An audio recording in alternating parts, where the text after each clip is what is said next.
What's it like waking up in your ex-boyfriend's bed after a night of drinking? Right now, I'm the only one in this bed.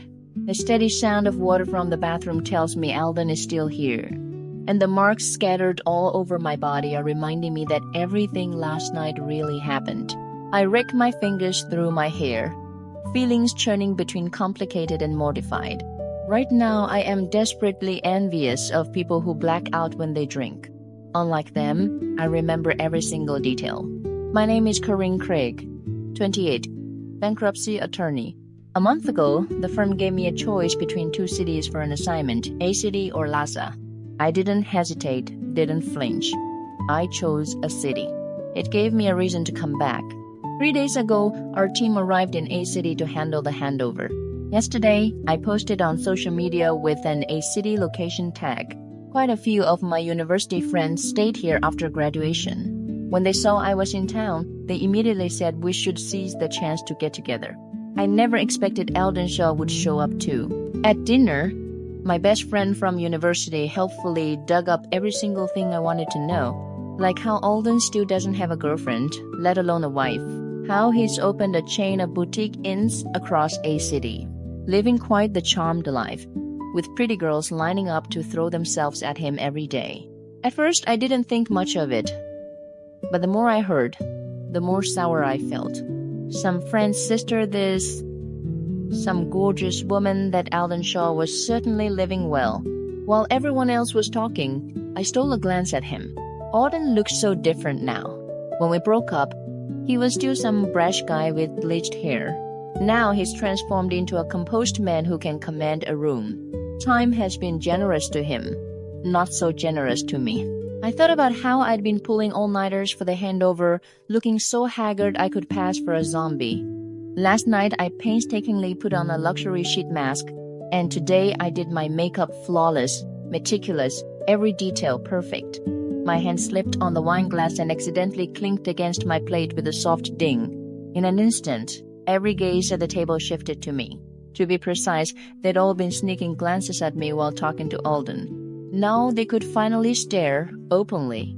After all, we were together for 4 years, and neither of us had moved on to anyone else after the breakup. The sudden silence in the air made me awkward. I was about to change the subject when someone asked a spectacularly tactless question. Hasn't our campus beauty Corinne been in touch with Alden all these years? Back then, everyone thought you two would. The person next to him saw my expression darken and immediately elbowed him. Hey, what'd you elbow me for? Can I even talk now? I glanced over. The speaker was the most insufferable guy from my university days.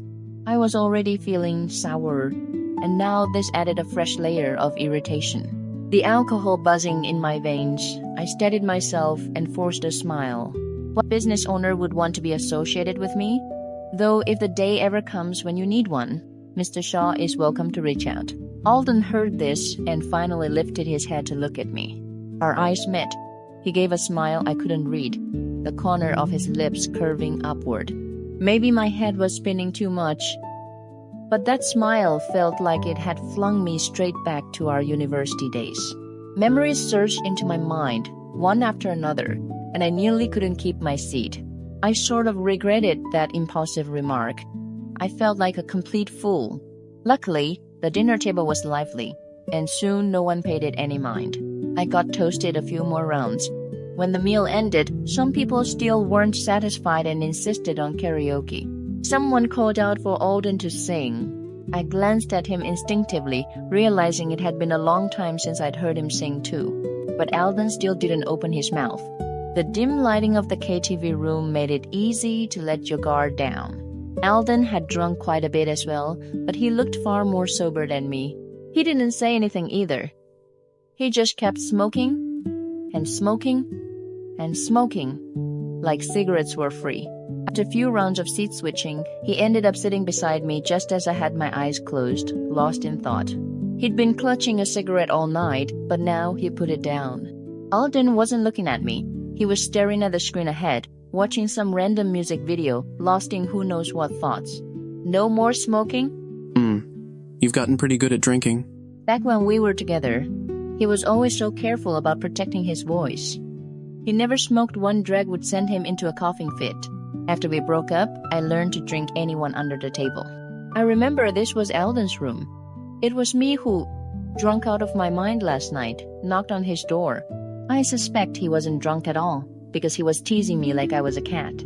Smile all over his face, voice impossibly gentle, low and hoarse and devastating. The bathroom door lock clicked. Alden emerged, wrapped in a towel, abs neatly carved. Exactly the kind of male lead physique you'd read about in a novel. How long are you staying? Until the case wraps up. A few months at least. Could be years. Is that enough time? I didn't catch his meaning. Alden picked up his black shirt from the sofa, the same wrinkled one from yesterday. Yet on him it looked inexplicably crisp and striking. After putting it on, he paused, looking at me from across the short distance. The air froze in that instant. I could see every particle of light suspended in the stillness. He stood there, blocking the light before my eyes. My heartbeat fell out of rhythm. He gave a soft laugh, then spoke slowly, deliberately. When I called Vera Langston, she happened to be abroad shooting her wedding photos. Originally, she was worried I wouldn't come be her bridesmaid for her year-end wedding. Now that I was right under her nose, she could drag me there if she had to. I hung up the phone, smiled, and sat, among a mountain of case files, gazing out the window. The early autumn sky looked especially high, big swaths of clouds, blue and white in stark contrast. The wind was unhurried and gentle, the most comfortable time of year. I remember 10 years ago, autumn was just this comfortable. 10 years ago, I was a freshman. And that day, as luck would have it, I was the unlucky soul singled out. Luckily, singing was something I could pull off. After thinking it over, I sang a theme song from a hit TV drama at the time. When the song ended, I smiled and bowed. Almost on instinct, I looked out into the crowd, like something was guiding me, and suddenly crashed into a pair of eyes. Pitch black pupils, as if the sunlight had draped a layer of warmth over them. The next second, those eyes curved slightly, and a hand slowly lifted, joining in the applause. That person was very tall, with very fair skin. When he dipped his head slightly, the brim of his camel cap hid those eyes. All I could see was a high bridged nose and a sharp, clean jawline. When he smiled, the laugh lines flowed smoothly, revealing one small canine tooth, Alden Shaw. When training finally ended, my high school buddies took advantage of the weekend. After dinner, we went to a small bar. That was where I came face to face with Alden Shaw for the second time. The bar was dimly lit, with a live singer performing behind us. The music paused for a moment. The next second, a sudden stir rippled through the crowd. Hey, that singer. What about him? So gorgeous. I snorted and felt zero curiosity. But when the music started up again and a voice opened behind me, I froze. Maybe it was that my sensitivity to music hadn't dulled. Or maybe I simply couldn't describe that voice clean, utterly distinctive. It seized your nerves in an instant. Almost without thinking, I followed the sound and turned to look. Beneath the spotlight on that tiny stage, I saw the person holding a guitar. A sharp jawline, hair falling obediently over his forehead, slightly hunched, skin so flawless it looked nearly translucent under the lights. It was clearly a very small stage, yet in that moment I felt as though every spotlight in the world was trained on him. When I finally made out his face, I went still. It was him. Alden sang 2 songs and stepped off stage. I quietly pulled my gaze back. Told you. The bar's corridor was long. Coming out of the restroom, I saw Alden again. There was someone standing across from him, a person who looked quite a bit older than us. The two of them were talking about something. That was the route I had to take to get back, but right now there was no one else around. They seemed to be having a rather serious conversation, and for a moment I wasn't sure if I should step out. After hesitating against the wall for a bit, a shoe tip suddenly appeared on the floor. Startled, I immediately looked up. Alden was a good deal taller than me and took a startled step back at my sudden movement too. It's you? You know me? I remember you. What a coincidence. After that coincidence, I didn't see Alden for about half a month. It wasn't intentional on my part. It was just that Alden Shaw was absurdly brazen and simply wasn't on campus for 2 weeks. I'd heard plenty of rumors. Basically, Alden seemed to be really short on money, working job after job after job. Next time I saw Alden was in Professor Vance's criminal law class. If anyone was ruthless, it was Old Man Vance. First, he publicly called Alden out, telling him that skipping class meant failing the final, forcing him to come properly submit to education. Then he hauled me up half asleep and slumped over my desk and made me go stand outside as punishment. Standing outside as punishment was something I'd done plenty of in high school, but in university it was a first. Playing the part, I hugged my books and walked out of the classroom. The leaves had all turned yellow. Little birds chattered noisily, startling down a few with every chirp. The afternoon sun was soft. Approaching evening, the sun was starting to lose its edge. I was spacing out when a person suddenly appeared beside me. I looked over. Alden again. I looked at him. He was looking at me. We stared at each other for a long time. It seemed like he was about to speak, but he kept holding back, probably unsure how to start. So I very considerately broke the silence. Yeah, got something to do. You, want to go to a bar? Who? The one from last time. You're going to sing? Yeah, did it sound good? Alden, back then really, truly had no clue how to talk to girls. It took me ages to process it. He was asking me whether I thought his singing sounded good. I answered, honestly. Then, do you want to give it a try? What? With me, singing. Your voice is really beautiful. So do you want to give it a try? Being suddenly complimented by a ridiculously good-looking guy who sang like a dream, no less I lit up a little giddy. But thinking of my mom, I hesitated inwardly. In the end, though, I couldn't resist the pull. I snapped my book shut and nodded. The bar in the afternoon was practically empty. That was the first time we sang together. From his song list, I found a duet, an old classic about a love that almost was afraid that loving you will ruin everything. It's over, barring the unexpected. From now on, let's love well, let go of that past romance before we can chase the future. I turned my head to look at Alden, only to find he was looking at me too. Our eyes met. Later, under the bar owner's enthusiastic invitation, I itched to step further into Alden's world. And just like that, the band gained a female vocalist. Their ad hoc band's keyboardist was his roommate, a guy named Lachlan Vance. And as luck would have it, he was the guy my closest roommate, Vera, had a crush on. When the spoon spun to Lachlan, he chose Dare, turned around, and kissed Vera right on the lips. Everyone froze for a beat, then burst into wild cheers. I'd had a little to drink and didn't notice Alden quietly swapping the drink in my glass for juice. In the end, it was just Alden and me walking back together. Late night in early winter, the streets gradually emptying. I fiddled with the envelope of cash in my pocket, a smile tugging at my lips. I never imagined I could make money doing this. Hey, tell me, someone who sings as well as you do, why didn't you audition for music school before? Alden was silent for a long moment. Never thought about going into that line of work. You don't want to do this as a career? No, I don't. You don't love it? I love it. But that's enough. Singing is something that makes me happy. I don't want to risk it ever becoming something that doesn't. I couldn't grasp it. How do you know it would make you unhappy later? He looked at me, then after a beat, shifted his gaze to the sky. The night was clear, the moon curved and slender, its light cold and luminous. We stopped walking. The ghastly white street lamps stretched our shadows long and thin. The night breeze carried a slight chill. The more you want, the bigger the risk you have to bear. Not only might you lose that original spark, but there's also a chance you'll lose a lot more. I didn't fully understand, but at the time, I thought about it, and it seemed to make sense, so I nodded along. So, what do you want to do later on? Don't know yet. What about you? I wanted to say I loved singing too, but ultimately the words wouldn't come out. Me? I've got a grand dream. I want to own an entire building and collect rent. Be a happy little landlady. Alden heard this and burst out laughing. That's a truly grand dream. Absolutely. Who wouldn't want that kind of divine life? We stared at each other for a long beat, then both broke into laughter. The empty, long street.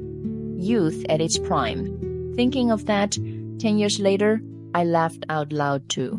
Alden, now running a chain of boutique inns, wasn't that just my grand dream from back then, transformed into reality? Lately, my assistant keeps coming by with deliveries. I stared at the steaming hot chestnut pastry in my bag, my feelings a tangled mess. Miss Cragg is indeed Miss Cragg. I couldn't be bothered to entertain her ribbing and irritably shooed her away. Our team had booked out an entire floor of the hotel. Every day I was digging through documents, contacting clients, liquidating assets, scheming and sparring with these people every which way. Alden, on the other hand, was entirely different. Every day he was scheming up new things to send over. Sometimes a bouquet of flowers, sometimes something to eat. A city had changed rapidly over the years. Many of the places with food I used to love had relocated. But Alden always managed to track down the old shops and find those things I once adored. I couldn't tell whether he was doing it because he didn't know what I liked now and was hunting down my old favorites, or because he deliberately wanted to stir up my memories. Thought it over, then dialed Alden's number. He picked up almost instantly. "Where are you?" Downstairs. "Is Mr. Shaw really that free lately?" Not free. But I still have to come. Persistent, wasn't he? He'd been sending things over for so long without getting a single glimpse of my face, yet he still wasn't discouraged. He just kept coming and coming. I don't know why, but my nose suddenly stung. Why? What I told you that morning. I want to chase you all over again. And then, just like back then, go inexplicably cold and tell me it's over? You're following the exact same playbook as before. I haven't ever liked anyone else. I'm trying hard to make sure it feels different this time. I admit it. I came to a city because I wanted to see Alden. Before, I always thought I stayed single because my career kept me too busy to breathe. But then, during a lull, under my mother's imperial arrangements, I went on a few blind dates. That was when it hit me. It wasn't that I had no time for a relationship. It was something far more terrifying. After I broke up with him, every single person I met, I measured against him. Not as good-looking as him. Not as attentive as him. Later I understood. All those comparisons existed because none of those people were him. So, like someone possessed, I came here. But I never expected that the very first time we saw each other, we'd end up in bed. It was too fast. It kind of threw off the rhythm. Why did we even break up? Alden went silent. For a long time, he didn't say anything. What are you hiding from me? Rin, You what? Suddenly, I felt both angry and deflated. Alden's end went completely silent. I didn't hang up, and neither did Alden. I don't know how long passed before Alden asked. Those 3 words hurled me straight back 10 years.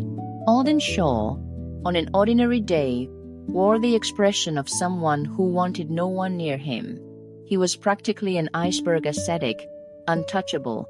Later, when girls found out Alden sang at a bar, some started making special trips just to see him. And thanks to him, I topped the forum's gossip rankings. Vera had always loved this stuff.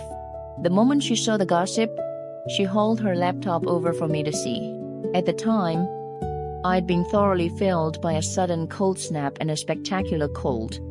I glanced sideways at the gossip on the screen. Don't you think Alden likes you? You're overthinking it. I am definitely not overthinking it. If Alden didn't like you, why would he keep performing with you? Because I sing well. Are there no other people who sing well and he always brings you water, brings you breakfast, dinner? Last time you got drunk, he carried you back on his back. You're telling me that's not liking someone? I froze. I really hadn't thought about any of that. Of course. I've basically worn my heart out worrying about your love life. Okay. She didn't get to finish before my phone rang. Both of us instantly fell silent. I looked down at the caller ID. It was Alden. Thinking about the conversation we'd just been having, my heart jumped. Under Vera's suggestive grin, I answered. Hello? Is your cold any better? Much better. Come down. I brought you soup and medicine. My voice caught in my throat. Corinne? That snapped me back. Oh. Okay. After I hung up, Vera's smile grew even more gleeful. With just the 2 of us in the dorm, it was very quiet. She'd heard every word of that call crystal clear. What did I tell you? My face heated. I shoved her lightly. Go on, get out of here. That night, I couldn't sleep. I pulled up the forum page on my phone. Phones back then were ancient. Loading a web page took forever. Watching the little loading icon spin on the screen, I huddled under my blanket, not moving, waiting in silence. The next second, a photo appeared. It was at the bar. Someone who liked Eldon had gone up on stage to hand him a bouquet. Eldon accepted it with a small smile and casually handed it over to me. Staring and staring, I irritably shut the page and started tossing and turning in bed. That night, the sleeplessness was truly complete. What use is psychological suggestion? I can psychologically suggest myself, but I can't psychologically suggest Alden. I don't know if it was because of what Vera said, but all the things Alden used to do that I thought nothing of now seemed more and more charged with meaning. December. Snow fell in wave after wave like it didn't cost a thing. Finally, when Alden set a bag of steaming hot chestnut pastry in front of me, I couldn't hold it in anymore and just asked, Alden. What's wrong? It's snowing heavily right now. There've been no performances lately. You've got nothing else going on. You went out just to buy a bag of chestnut pastry? Alden looked at me. His pupils were very dark, like pure black. You like eating them. Vera says you like me. Alden looked at me. If it weren't for someone I liked, wouldn't this be a little too much trouble? Our eyes met. My heart rhythm went completely off the rails. On the surface, I was steady as an old dog. Inside, I was panicking like an idiot. Sure, I was the one who'd asked first. But when I asked, I hadn't imagined he'd answer so candidly, which meant at that moment I still hadn't figured out if I was ready to be responsible for the outcome of that answer. Alden, however, had no intention of letting me off the hook. What's your answer? I blinked. The chestnut pastry in my hand suddenly felt scorching. I think of you as a really good friend. The moment the words fell, the air plunged into silence. Eldon didn't speak for a long time. When I finally couldn't bear the silence and looked up, I crashed into a pair of eyes brimming with amusement. Alden gazed at me. Even though it clearly looked like he'd just been rejected, he still wore an expression of having everything in hand. Yes, everything in hand. Are you sure? His manner flustered me, my competitive streak flaring up inside. I'm sure. All right. Eat the chestnut pastry while it's hot. It won't taste as good once it's cold. It seemed like he'd truly just let it go, just like that. Suddenly, I felt a little lost. At the time, how was I supposed to know? Truth was, I liked Alden very much. I just didn't understand it clearly enough, didn't feel certain enough. A young girl's heart is always full of twists and turns and tangled knots. Part of me was a little afraid of starting a relationship. Part of me was a little expectant. But after truly turning him down and watching him walk away, I felt dejected and a little regretful. Anyway, first love. You have to taste the sweet, the sour, the bitter, all of it for it to be complete. After that day, Alden never again showed any sign of liking me. At group dinners, he stopped swapping out my drinks. He stopped just happening to bring me breakfast and dinner. It wasn't until there were no more steaming hot chestnut pastries and roasted chestnuts that I realized every time I went to buy them myself, all I could find were batches that had been sitting out for ages. If I wanted the freshly made ones, I had to time it just right. And I realized every single time, Alden had given me the ones straight from the oven. That was no coincidence. I felt a little wronged, watching from a distance as the person whose eyes had always been on me was now earnestly chatting with someone else. He hadn't given me so much as a single glance since that day. When others asked what happened between us, all I could do was shake my head and say, nothing. This state of affairs lasted until the night of Vera's birthday party. Vera Langston, that lady, always threw birthdays that were nothing short of spectacular. She booked out an entire bar. Alden went that night too. Vera was a local from A City. Plenty of her old friends came, and she was a bit too busy to look after me. When the energy hit a certain peak, Vera popped open a bottle of champagne. Everyone raised their glasses in cheers. I lifted mine as well, just about to drink, when I caught sight of something across the room. One of Vera's girlfriends from way back had brought a glass over to Alden. Alden stepped back slightly. The girl stepped forward. Alden had no choice but to take the glass. The girl beamed, her movements unmistakably drawing her closer to him. Alden instinctively looked over. I froze and hurriedly averted my gaze. In the clamorous noise, the sound of my heartbeat was crystal clear. Disappointment flooded over me like a tide. The raucous, buzzing bar, lights running wild. Everything before my eyes suddenly turned hollow and dizzying. I downed the drink in my glass and, while no one was paying attention, silently turned and walked out. Deep winter, approaching the year's end. Stepping out from the warm indoors, even a down coat couldn't fend off the cold. The silence after being cut off from the noise was like a predator lurking in the shadows, capable of swallowing you whole with ease. I drew a deep breath and turned around in silence. The hallway was long and completely empty. When I stepped outside, the street was quiet. Winter pedestrians were mostly hurried. On the square not far away, a round moon-shaped swing was lit up. It usually looked kind of cheap, but the moment I sat on it, it was surprisingly comfortable. I laughed a little and lay back fully, looking up at the sky. The night was clear, the moon a cold white. I watched for a while, figured enough time had passed, and was just about to get up and head back when my phone suddenly rang. Alden's name flickered and jumped on the screen. My heart trembled.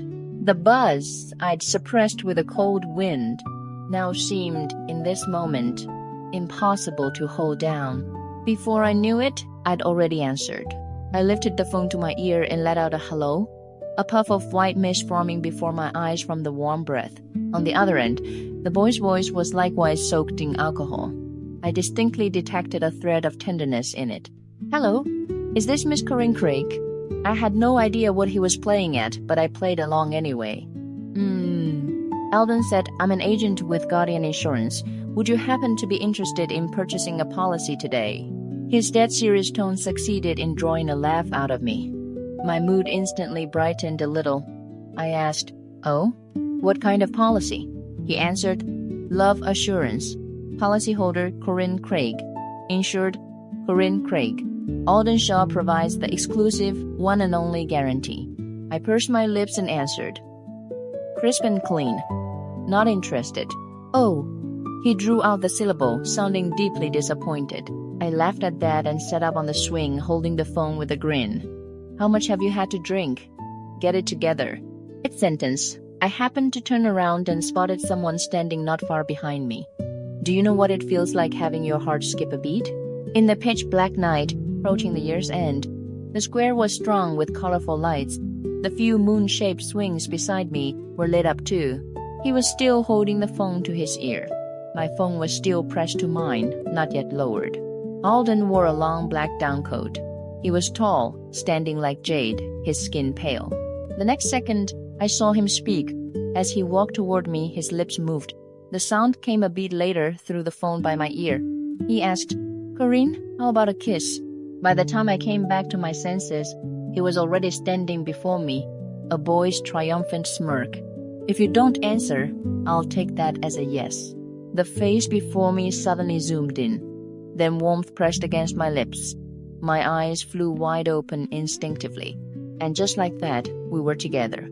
I asked Alden more than once if he'd done it on purpose back then, deliberately leaving me hanging. He answered quite frankly. He said sometimes people don't know what they want. But the moment I tilted my head and realized the one being schemed against was me, I immediately reached out to smack him. Then he'd catch my hand, pull me into his arms, steal a kiss on my lips with a wicked grin, and I'd blush scarlet and instantly deflate. In the blink of an eye, the new year was approaching. I went home, enduring the longest separation from Alden since we'd gotten together. Back then, I was insanely clingy in a relationship. A phone call every single day. Alden didn't slack off during the break either. He was everywhere, gigging, working odd jobs. I didn't know if he was really strapped for cash. As for me, I'd stumbled into singing and ended up with a fair bit of extra cash. I thought about bringing my mom a gift. The atmosphere at home was suffocating, honestly. My dad and my mom had a terrible relationship. It had been terrible ever since I was little. My dad was in business, running a small company. My mom was a lawyer. The major I studied was the one she chose for me. Oh, I forgot to mention, my mom was an extremely authoritarian person. Before, she'd actually been very understanding of me, but I didn't know why she disliked my singing so intensely. In middle school, I got scolded for wanting to take singing lessons. I wasn't allowed to participate in any performances. And the first time my mom and I had a truly ugly fight was in high school. I wanted to apply as a music student. My mom got so furious she threw her chopsticks down at the dinner table. My dad's expression was awful too, but he didn't say a word. Back then I was young. Based on my experience from childhood up to then, these things always worked out if I just went on a hunger strike for a few days. But not this time. I starved myself for 3 days. I was literally about to pass out from hunger, and my mom still hadn't agreed. It was early autumn, the weather changing fast. I ended up with a raging fever, nearly 40 degrees. My parents were terrified. In a rare display of unity, they rushed me to the hospital in the middle of the night. At the time, I wasn't fully conscious. I heard a lot of voices, my parents talking, the doctor's voice. Then a nurse came. Cold hands pressed over mine to insert the IV. Ice-cold liquid dripped into my body drop by drop. Later, I slept restlessly and woke several times in fits and starts. I remember the last time I woke that night. The ink-dark sky outside had lightened a little. It must have been close to dawn. Then I felt a warmth on my hand, followed by a spreading wetness. Dazedly, I half lowered my eyes to look. That scene, I will never forget it for the rest of my life. That Iron Lady, the mother who in my eyes seemed like a superhero who feared nothing and no one, was crying. She cradled my hand, rubbing it slowly, weeping so heartbrokenly. She didn't see my half-open eyes. She just kept crying, murmuring low with a note of pleading. The moment she lifted her head, I shut my eyes. My heart was soaked through. For a moment, I didn't know what to do. At the time, I didn't understand what she meant by selfish. I thought it was just her way of apologizing for not supporting my dream. I didn't dig into that question. After the fever passed, I went back to school and stopped clamoring to study music. I don't know if it was because the dreams of youth are always just 3-minute passions, or if the image of my mom that day stopped me in my tracks. Either way, I never pursued it again. I simply walked the path step by step, finished high school, studied law as she wanted, all the way until now. I went to the store and bought a bottle of perfume and a bottle of serum. I found a gift box to wrap them in. After thinking for a bit, I also went to the men's section and got my dad a wool sweater. On New Year's Eve, though my parents weren't exactly speaking, they were both, for once, at home. I found a good moment to give them their gifts. Mom was really surprised and happy when she first saw them. What I hadn't anticipated was that the gifts were the wrong thing to give. I've forgotten the exact details of what happened that New Year's Eve. To be precise, it was too chaotic. Mom, disregarding all composure, was hysterical. Dad, unable to take it, slammed the door and left. And the trigger for all of it was a single question from my mom. She asked where I'd gotten so much money. Had I been saving up my living allowance to buy gifts for Mom and Dad? I said no. I'd been working. Our family situation isn't at the point where you need to go out and help make ends meet. Focus on your studies at school. Don't let your coursework slide. She unwrapped the gift and held it in her hands, clearly very fond of it. By the way, where did you work? I didn't know our Corinne had gotten so capable. I answered casually. I went singing at a bar. Oh, it's a very safe bar, with my classmates. Before I could finish, I heard a loud crack. Then, an instantly overpowering wave of perfume. Belatedly, I turned my head to look. The perfume had spilled. The perfume bottle lay shattered on the floor. Air went still for a second. My mom took 2 or 3 strides toward me and slapped me across the face. My head was knocked to the side. My brain buzzed. My cheek blazed with searing pain. All I knew was that the next second, my dad charged out. Didn't you promise me you wouldn't go do that music stuff? How could my daughter go out and sing for money, do something so low class? Corinne, why won't you listen to your mother? Then came my dad's voice, trying to placate. But the voices only grew louder. This war now had a third combatant. She asked him if he wanted his daughter to end up like that whore around him. She asked him if he wanted a divorce so he could go be with that whore. Mom was authoritarian, yes. Cold-tempered, yes. But she'd never hit me like this. She'd never completely lost control like this. When I was little, I'd actually heard some whispered rumors. But now, all the details I'd overlooked before came swarming in. In the end, that war concluded with my dad slamming the door and leaving. New Year's Eve. The New Year's gala was about to start on the TV. The New Year's Eve dinner was steaming hot, bubbling and murmuring in the pot. The sounds that had been drowned out during the fight were now crisp and clear. I heard my mom's side go quiet, but I still couldn't bear to look at her. I just turned around, silent and lost. I went back to my own room. The door clicked shut. The air was instantly cut off. The perfume scent faded, but some of it seemed to linger in my nasal cavity. I walked to the bed and drew the curtains. The room was instantly dark. Then I buried myself into the mattress and pulled the covers over my head. I don't know how long passed. Just as I was about to fall asleep, the phone rang. I saw the caller ID, Alden. I don't know why, but I hadn't cried before. My nose now stung, and tears instantly spilled over. Corinne, Happy New Year. Happy New Year. He didn't notice anything off at first. He talked about some of his recent plans. When he realized I hadn't responded at all, he asked, "What's wrong?"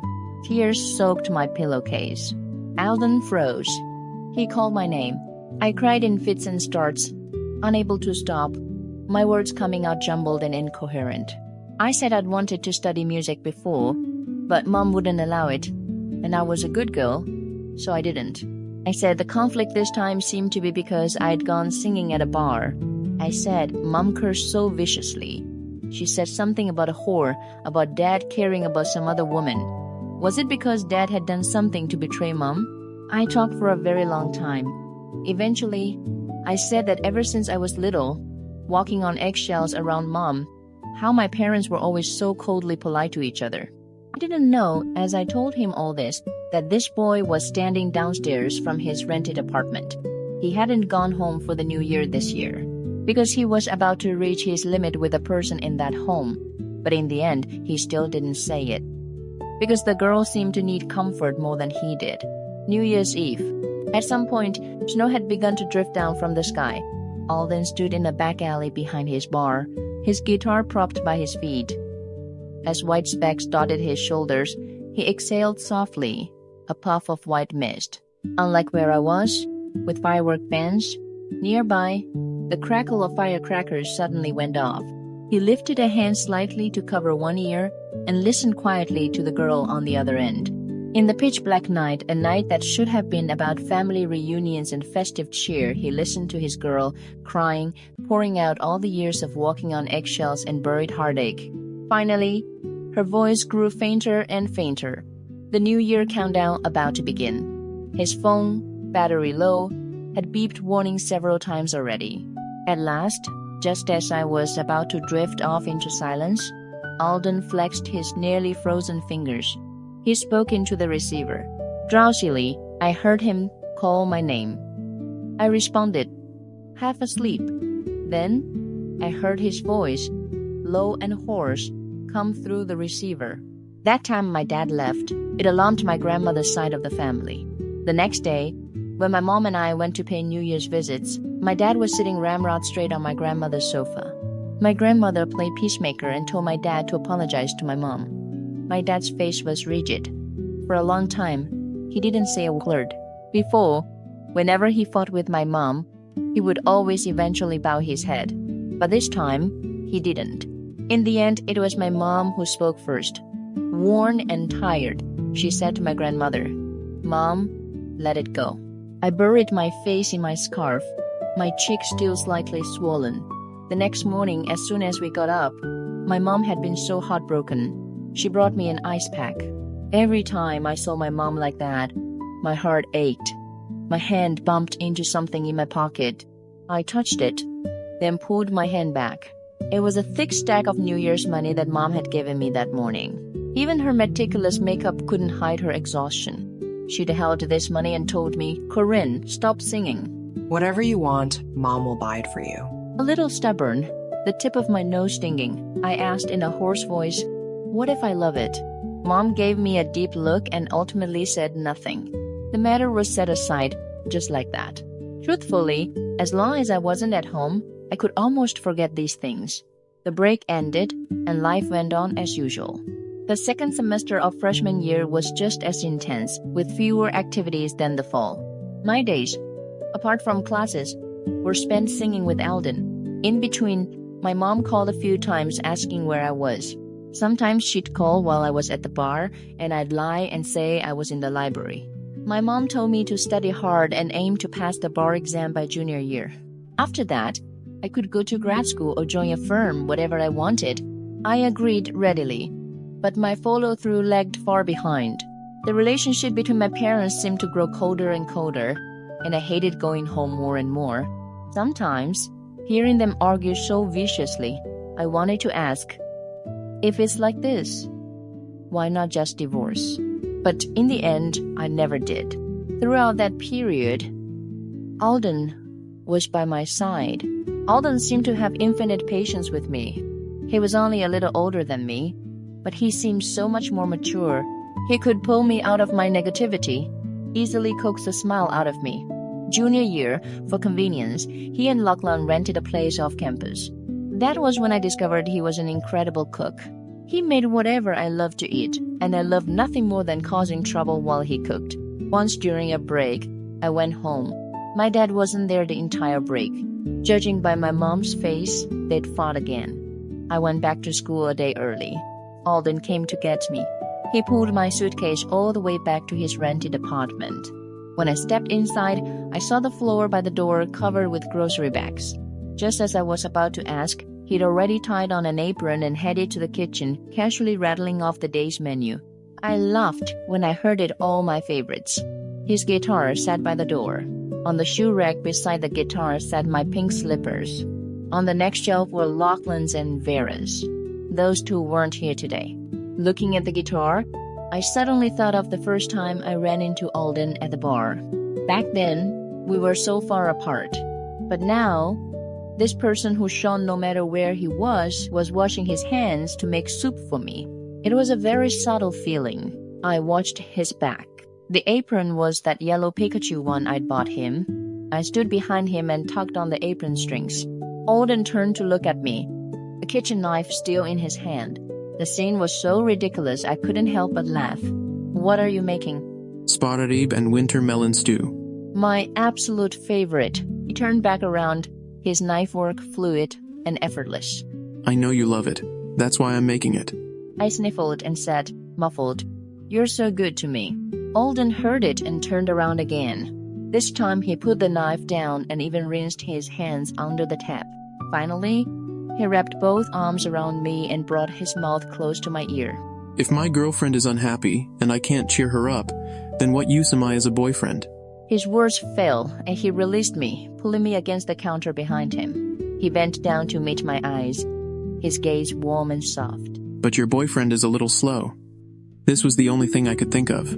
So once the food is ready, could my girlfriend please do me the honor of cracking a smile? At that, I couldn't help it and burst out laughing. No need. I can smile right now. Hey, hey, hey. Before I could finish hey, hey-ing, Alden leaned in and kissed me. The lingering sunset glow, halos of light slowly gilding everything. The pounding in my chest went from erratic to gradually steady. That feeling of peace, I still remember it, even now. Vera once told me she had read something online. It said that in your youth, you really shouldn't meet someone too extraordinary. It will ruin you for the rest of your life. Then just let that one person be your whole life. Wouldn't that be fine? Alden and I were steady. It was Vera and Lachlan who were always bickering, breaking up, and making up. My mom started pressing me to prepare for exams. I spent less and less time singing. And there was a stretch when Alden was incredibly busy. He turned down several gigs, skipped classes. Later, Lachlan told me Alden's mom was ill. Alden had never once mentioned to me that his mom was sick. The next semester, anxiety started creeping in for everyone. Even Vera, the queen of coasting, started going to the library every day. Remember what I told you before? I froze, then recalled it almost instantly. The lost subway, that dim lamplit road. Back then, we weren't even together yet. Everyone thought Alden's and my life was so glamorous. The two of us were just like any other ordinary couple you'd see everywhere on campus. The days were quiet and gentle. I thought that kind of arrangement was good, actually. But at the time, I didn't know. Sometimes a calm surface is just a prelude to the gathering storm. Instead, I got a call from Vera. She sounded frantic, telling me to come to the waking hour bar right away. She said Alden and Lachlan had gotten into a fight. When I arrived, the two of them had already been pulled apart by bandmates. Both had faces that looked tense. The other's expressions were grim too. I stood still for a beat, then went to Alden first. He sat on the stage steps, half his face submerged in shadow. Lachlan sneered. Alden looked up at him, a spark of fire flaring in his eyes, then dropped his head and tightened his fists. I reached out and took Alden's hand. After a long moment, his clenched fist finally loosened. "Let's go." I looked back, one last deep look at that stage. Then I pulled my gaze away and whispered silently, "Goodbye." Alden took my hand and led me out of the bar. Since coming back after New Year's, I'd rarely come to perform. My mom's stance was clear. Every time I thought of her losing control, I couldn't harden my heart. I didn't know much about what had been happening with the band. I only knew some of us were still in school, some were getting older. At this stage, everyone had different paths to take. And as it turned out, that was exactly what the disagreement was about. An agency had come wanting to sign the band. Lachlan wanted to sign. Alden was ready to walk away. It was a pretty major agency in the industry, a rare opportunity. They made it clear signing was conditional on Alden being in. But Alden was determined to back out. Lachlan blamed Alden for not considering the band's future. People like us would be useless even if we got in, chewed up and spat out by the money machine, until nothing was left. You'd be trapped. And once you had no value, you'd be shelved indefinitely. Lachlan had actually read the contract terms. The artist contract was a full 10 years. But he still believed there was hope and wanted Alden to help convince the others. Alden refused. The inner workings of the money game he'd heard plenty. Most of the band understood too. Even though it's so unfair, later on, when you think back and realize you didn't take this path, will you regret it? No. When the moment finally came to truly walk toward the sunlight, naturally, he would never look back. The day Vera came back, I had just wrapped up an entire week of non-stop day and night overtime. Lachlan had struggled along with the band for a few more years, but when nothing came of it, he simply reconciled with his family and took over the family business. He and Vera ended up at the parents' meeting stage, and then they were discussing marriage. Vera was now working as a legal director at her family's company. Life was good. The moment she saw me, she clapped a hand over her mouth in shock. Oh my God, Corinne, your dark circles are almost as big as your eyes. I rolled my eyes so hard they nearly went into the back of my head. How could Her Majesty Vera possibly understand the mortal struggles of a corporate drone? We hadn't seen each other in a long time and caught up on everything. Somehow the topic drifted to Alden. Vera raised an eyebrow. You and Alden. I heard he's been running over to your place pretty diligently lately. Aren't you supposed to be gallivanting across the globe? Doesn't seem to stop you from gossiping about us common folk? Vera said, then seemed to think of something and sighed, taking a sip of her herbal tea. Still, given how things were back then for you two, it really would have been hard to stay together. I didn't take it too hard and asked. Vera said, It all crashing together like that was pretty ugly. No wonder Alden loved singing so much back then, but refused to make a career out of it no matter what. She kept talking, not noticing that my hands had stopped moving. I looked at her, waiting for her to finish. Vera turned back and caught my fixed stare. She quietly swallowed. I asked. Vera's movements halted. She stared at me in disbelief. You didn't know? Back then, Alden's mom took her own life at home. The company that wanted to sign Alden was his biological father's company. I thought in the years after, you must have heard. My mind went blank. Something surfaced, and I felt cold all over. You didn't know? That night, I went to the waking hour bar. Across the span of years, I'd lost count. This bar had stayed open the whole time. Not many people during the day, the crowd came at night. When I walked in, the owner blinked furiously, thinking his eyes were playing tricks on him. I said hello and sat on a high stool off to the side, drink after drink, gazing at the stage not far away. It felt like another lifetime. Alden arrived while I was standing at the side of the stage, touching the microphone, resting there. I knew technology had advanced more and more. This microphone certainly wasn't the same one from before. The things had been replaced, but the people hadn't. People aren't like things. You can't just scrape by any which way. The weather was turning cool. Alden wore a thick coat. He was still just as striking as before. Seeing the place unchanged, I felt a pang of nostalgia, but his expression when he looked at me was full of confusion. He didn't know why I'd suddenly asked him to meet me here, the same way I'd looked at Vera this morning. Everything Vera had told me I didn't know. Of course I didn't know. I didn't know that Alden was the illegitimate son of Dominic Shaw, the head of Stellar Entertainment.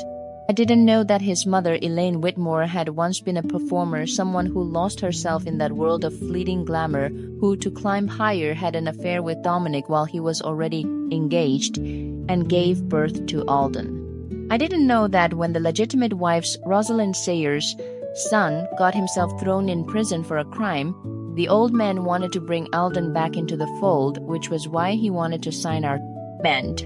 On the surface, it was business. Beneath, it was a way to get close and curry favor. When Rosalind found out her husband wanted to reclaim Alden, she was naturally dead set against it.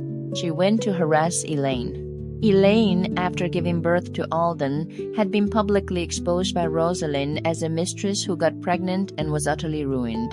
Her mental state, already fragile, spiraled good days and bad. After that confrontation, Elaine took drastic measures at home. She survived that time. Later, after Alden and I broke up, Elaine did it again with a different method. That time, she was truly gone. Vera said Alden nearly collapsed. He drank himself into a perforated stomach. Even when he was blackout drunk, the moment anyone said they'd contact me, Alden would stop them. Why did he stop them? Because at that time, he was too ashamed to speak. He couldn't tell me what his family was really like. He couldn't tell me his mother was a mistress. Alden hadn't done anything wrong. What wrong had he done? And whose life comes with the right to choose how you're born? The cruel irony was that the person with Alden back then was me. My dad wanted to divorce my mom. My mom hated me singing. She detested it. Because the woman my dad was about to remarry, she was a singer. A woman who sang in clubs. Who'd waited 20 years for my dad. My mom had used the ties between our two families to force my dad to marry her. He agreed to the marriage but was always cold and distant with her. Later, through my mom's scheming, I was conceived. After that, their relationship plunged into a deep freeze. But there was nothing he could do. At the time, my dad didn't dare make the choice to abandon the family. Because if he made that decision, he wouldn't just be abandoning my mom, he'd be abandoning my grandparents. And even me at that time. The most innocent one of all. What I never expected was that in the end, my dad still left. He walked out of that loveless marriage and returned to that person's side. At 41, that person was carrying my father's child. Corinne. Remember the first time we sang here together? On this very stage. That song about a love that almost was. Tell me in the end, was our love good or not? The light hadn't reached him. Half of Alden was submerged in darkness. In the end, Alden couldn't hold back. He took a step forward, wanting to take my hand. And I took a step back, avoiding him. The things about your mom, why didn't you tell me at the time? Alden's movements halted instantly. I lifted my head. When I met his eyes again, I clearly caught the panic there. Tell you? What use would it have been? Letting the alcohol, I grabbed him by the collar. A faint dampness blurred my vision. 4 years of love. It hollowed me out. Alden was the best looking and the most attentive. He cooked wonderfully, sang beautifully. He loved coaxing me, loved smiling at me. Why didn't you just tell me? To just say you were tired and casually break up like that, Alden, where did you put me? How was I supposed to tell you? At that time, if I let you know about my mom, I can't think of any outcome except you hating me even more. Corinne, back then, if I had been completely honest with you, would it have stopped us from breaking up? Hearing that question, I froze. The strength in my hands suddenly drained away. After that fight between Alden and Lachlan, they made up just as fast.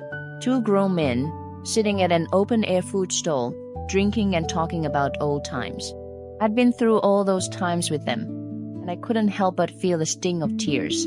Truthfully, everything after that went smoothly.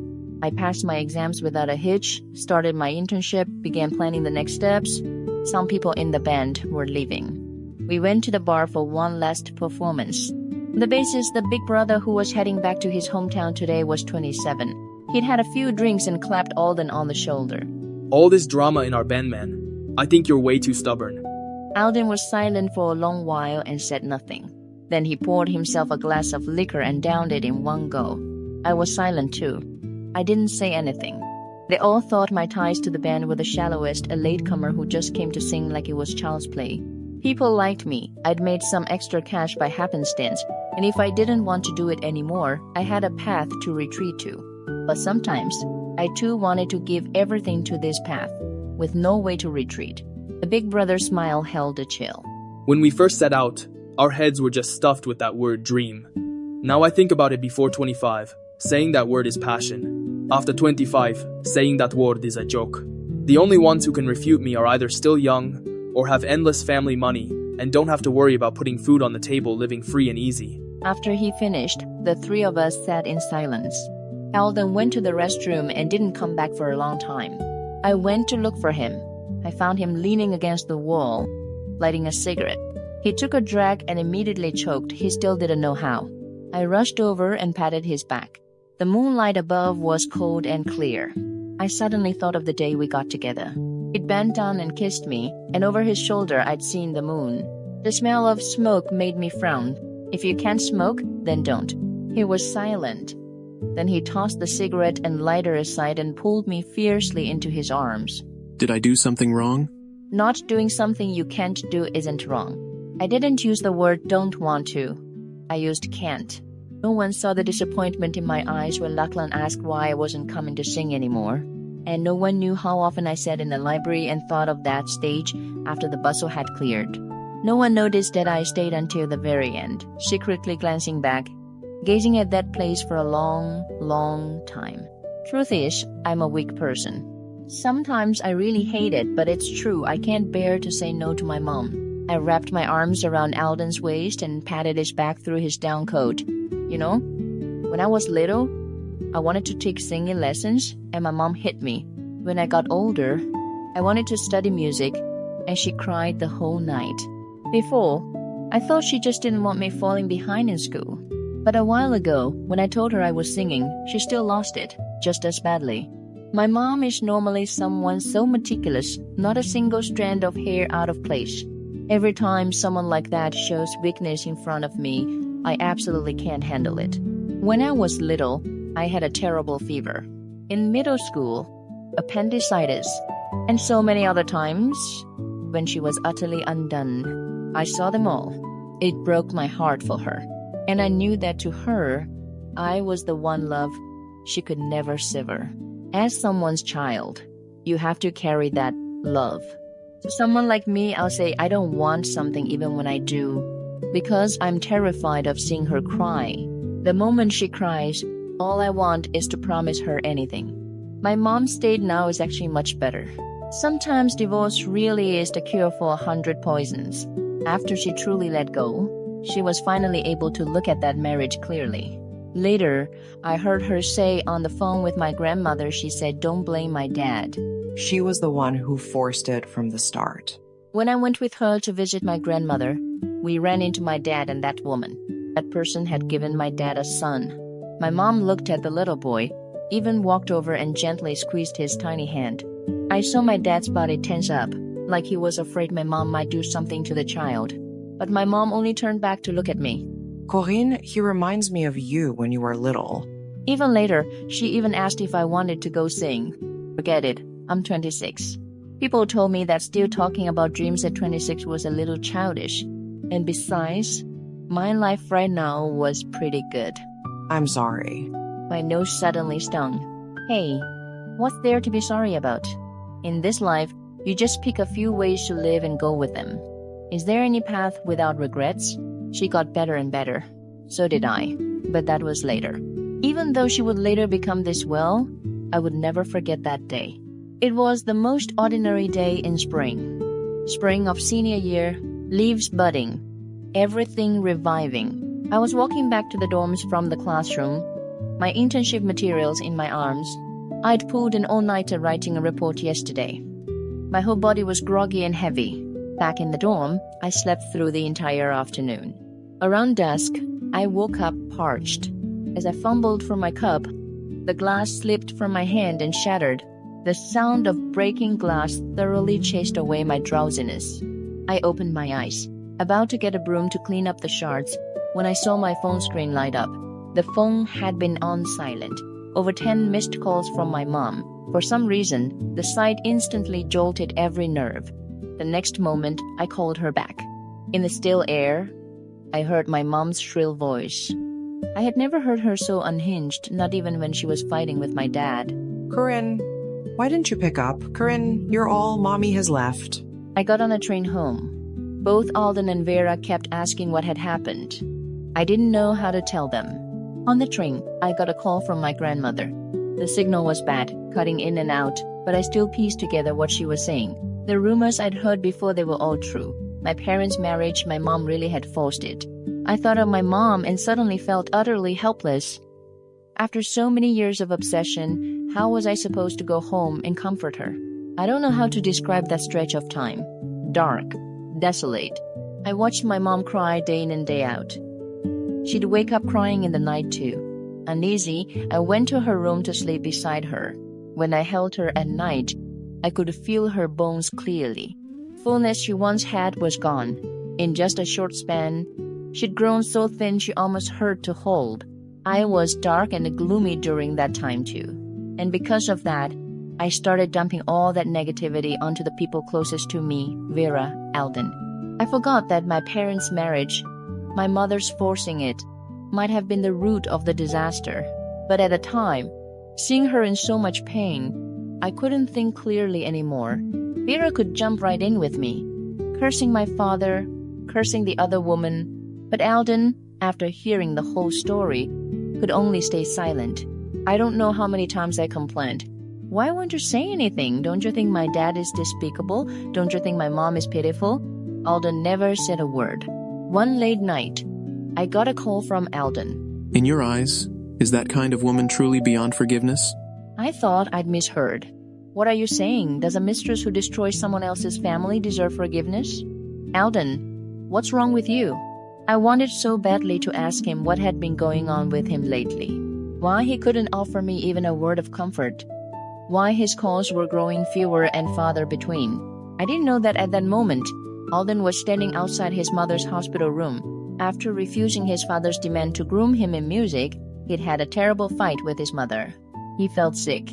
Dominic's motives were never pure. He didn't want what was best for Alden, he just needed a son to inherit the business and do his bidding. And Elaine, she'd given her body for a shot at the spotlight in the past. Then, bewitched, had Alden, yet still never managed to defeat Rosalind. Years of obsession and torment had nearly consumed her mind. Every time Alden saw her like that, still so ruthlessly ambitious, he could crush it down deep inside himself. Crush down his love for that path completely. He'd rather die than let Elaine manipulate him and tarnish his dreams. The sudden eruption of that fight happened because he'd just learned about my family. In a single instant, shame, helplessness, bewilderment, inferiority, all crashing together. His mother was a mistress, and my family, for exactly the same kind of reason, was living in splinters. Even his mother, Elaine, and that woman were the same, both singers. The two of us, for similar reasons, were both walking in the opposite direction of where we truly wanted to go. He said he didn't want to acknowledge that father. If he could choose, he wouldn't want to be their child either. And so Elaine took drastic measures, but she survived that time. She was hospitalized. I returned to A City half a month later. By then, my mom's condition had just started improving. And from that phone call until we were nearly graduating, I never saw Alden again. His phone wouldn't go through either. I went looking for him at their rental. Alden's mom had been in the hospital lately. His expression was troubled. Is Alden avoiding me? I asked him why. Please don't ask. Then tell me where Alden is. I'll go ask him myself. See my stubbornness? Lachlan couldn't hold out. That was when I learned Alden had been at home this whole time. I brought a fruit basket and pressed the buzzer downstairs. Alden didn't buzz me up, he came down himself. I looked at the person before me and forced myself to stay strong. Alden, even if you want to break up, say it to my face. There's no need to hide it from me. Alden's face was haggard, stubble dark on his chin. He looked utterly wrecked. After a long pause, I heard him say in a hoarse voice, I'm sorry. Half my strength instantly drained away. With tears in my voice, I asked, why? I'm tired. Let's break up. I'm sorry. If it hadn't been for my mom's state, if he'd been like that, I would absolutely have demanded answers. Cried everything out until it was completely clear. But at that time, my energy had been split too many ways. I was already running on empty, with no strength left to dig deeper. Love, marriage, in the end, isn't it all like this? Life is so short. Sorry is sorry. Not together is not together. Then let it be that way. The memories pull back. Every time I think of it, it's all gray and white. But looking at it now, it seems like I can see the light too. After that night at the bar, I didn't go looking for Alden again. And Alden didn't come looking for me. Vera's side was busy with wedding preparations. Every time I saw her and Lachlan standing together, I felt like time was flowing backward. She personally oversaw the venue and everything. When I had time, I went with her a few times. This time, Lachlan happened to be there. I heard him say Alden had been away on a business trip recently. Alden hadn't told me. Hearing news of him, I didn't even notice it myself, but I seemed to feel oddly at ease. That evening, I got a call from Alden. Lachlan said you stopped by today. Vera was there. I went to take a look. Alden let out a low laugh. Lachlan really was absurdly observant. I didn't say a word and hung up on the other end. Hearing the dial tone, Alden pursed his lips slightly. Soon, I got a message from Alden. My fingers hovered over the keyboard for a moment. Then I pressed the lock button. I was a little afraid. I didn't know what Alden was really thinking. His mom's history, maybe I could move past it, but could he? If he could, then why, after all these years, had he never once come looking for me? Vera asked me today how things were with Alden, what I was tangled up about. I didn't answer then, because honestly, I didn't know either. Vera said. I paused for a bit and said, maybe? You two have been going in circles for so many years now. If it's always been this person, then just settle on this person. I saw it. A little envious and a little hopeful. The day Alden got back, he sent me a message. Just 3 words. I'm back. He said he had a dinner meeting that evening. I said, what a coincidence. So did I. He said he knew. In the afternoon, my mentor flew in and said he wanted to introduce someone to me, someone who could help if work in a city got tough. At the time, I was tilting my head to hold my phone while mixing cold medicine. My mentor talked for a bit, then noticed something off in my voice. He asked, got a cold? A bit. He sighed. You should find someone to take care of you. The person you're meeting today is a good one. I laughed. By evening, I understood what Alden meant when he said, I know. The private dining room had incense burning, paired with tea. Warm and cozy. I hadn't been sick in years. This cold had hit me like a truck. Alden wore a black turtleneck. Composed and mature, he sat on one side of the table. Mr. Vance. I nodded slightly, paused a beat, then placed my own hand in his. Alden, you're not feeling well. Outside the car window was the endless night. I looked out, drowsy, half asleep. My feet left the ground. I was scooped up sideways and I let out a startled yelp. Black as ink, filled with displeasure. It was Alden. It wasn't until we were in the room and I was laid on the soft bed that a wave of dizziness finally hit. Alden scanned the room. First, he boiled water. Then he came over and took off my shoes. I made a little noise of protest and tried to pull my foot back, but he caught it and held it. Shoes and socks were neatly put away. Then he shrugged off his own coat and hung it meticulously on the rack. A glass of hot water and the medicine were placed together on the nightstand. The thermometer hovered by my ear. He looked at the number and frowned slightly. I'm only gone a few days, and you run yourself into the ground like this. My eyes suddenly stung hot. I turned my head. Stubborn. None of your business. Alden looked at my expression and let out a low laugh. But I can't let it be none of my business. I turned back and stared at him. Then what about before? Why didn't you take care of me then? He seemed not to have expected me to ask that. His voice caught, and he couldn't speak. Only one lamp was on in the room, making it a little dim. I don't know if it was because of that dimness, it always makes it so easy for people to drop their guard. He looked at me. I don't know if it was just my imagination, but it seemed like the rims of his eyes had reddened slightly too. After a long while, he bent down and helped me sit up. The warm water and medicine were brought to my lips. I didn't know if I still had the right. I froze. The pill sliding down my throat, maybe it was the water dissolving, it left a bitter taste. The girl before him had red-rimmed eyes. Her face flushed from the fever too. Alden's heart twisted. This man, now so steady and composed, so capable of commanding his own domain, was suddenly nervous. He tried to explain. But I've been trying. I was scared that one day you might turn back to find me, and I'd still be the same mess I was before. I wasn't sure if you'd turn back. I didn't dare go looking for you. But at the very least... He looked at me and pulled out a smile. Now, my capabilities are enough to stand by your side, to give you a good life. I can provide that now. If you came back, I'd be waiting. If you didn't, there wouldn't be anyone else. Alden at 22 couldn't do it. Alden now could. The things Alden at 22 couldn't bring himself to say now, with time, they seem to have slowly faded. Time has a power that wears everything down. It's also the best medicine. I don't know what Alden went through all these years. He still hasn't told me. Get some rest early.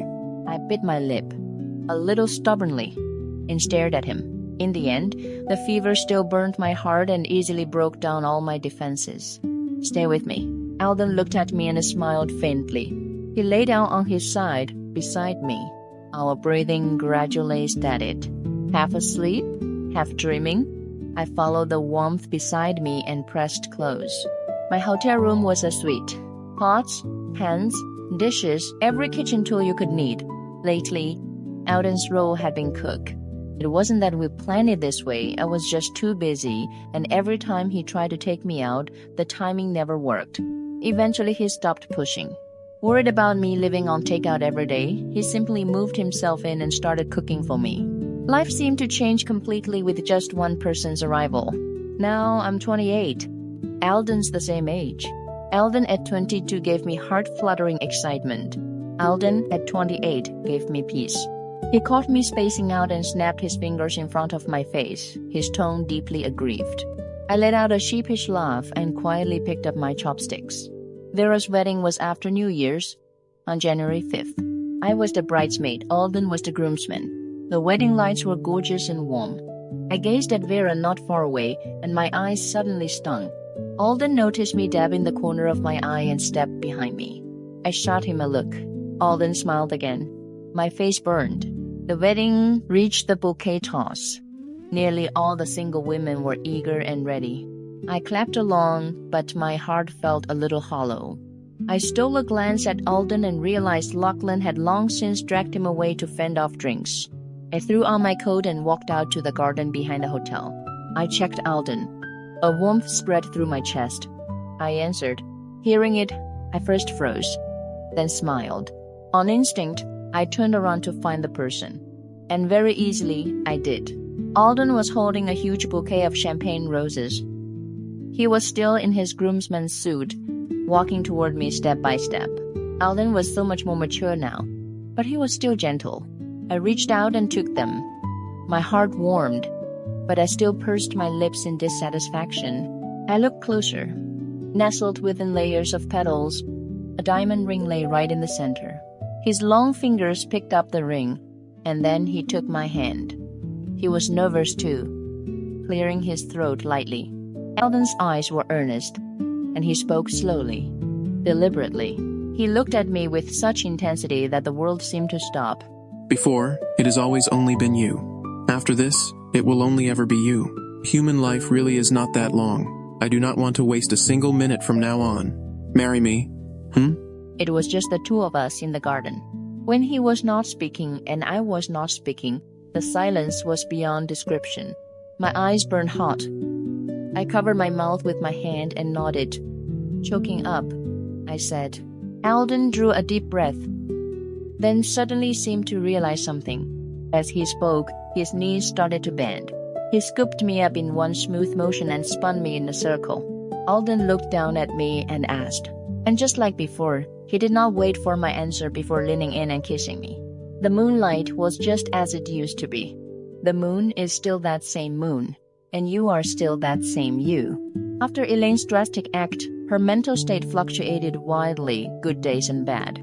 After Alden broke up with me, he still forced himself to pull it together and take care of his mother. One time, while Alden was out working, Elaine took a different path.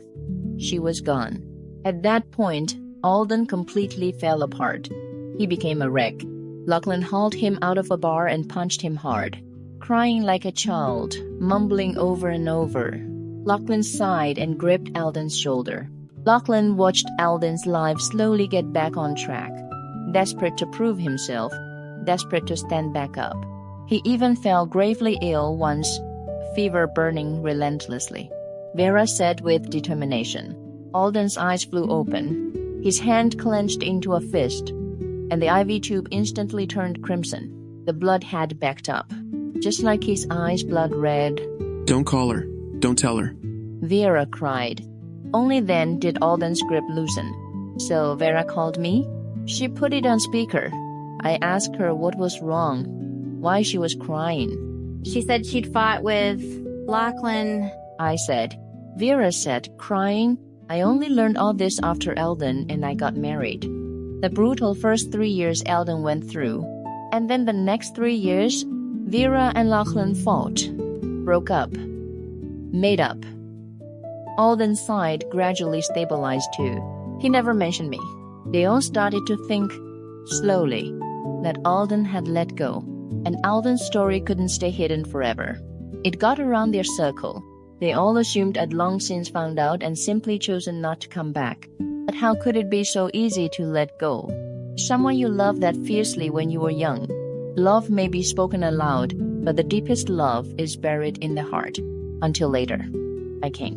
When I finally took that one step toward Alden, I discovered he had already walked 99.